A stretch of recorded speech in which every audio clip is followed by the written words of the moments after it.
बिस्मिल्लाहिर्रहमानिर्रहीम। माँ बाप की इताअत।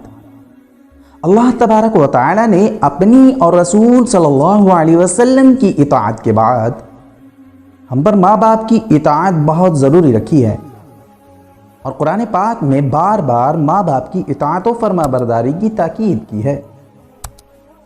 हम कुछ भी ना थे, अल्लाह तबारक व तआला ने हमको माँ बाप की शफ़क़त के ज़रिया से इतना बड़ा किया। हम जितनी भी उनकी खिदमत करें उनके एहसानात नहीं उतार सकते।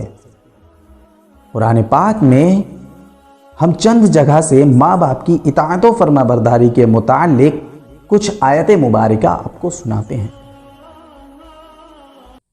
वक़ज़ा रब्बुका अल्ला तअबुदू इल्ला इय्याहु व बिल वालिदैनि इहसाना इम्मा यबलुगन्ना इंदकल किबर अहदुहुमा औ किलाहुमा फला तकुल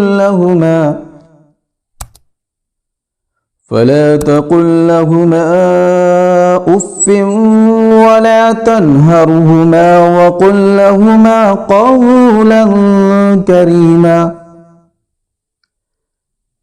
वख़्फ़िज़ लहुमा जनाहज़्ज़ुल्लि मिनर्रहमति वक़ुल रब्बिरहमहुमा कमा रब्बयानी सग़ीरा।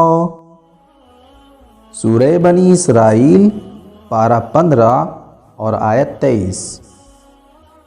और तेरे रब ने हुक्म दिया कि सिवाय उसके इबादत ना करो और माँ बाप के साथ अच्छा सुलूक किया करो।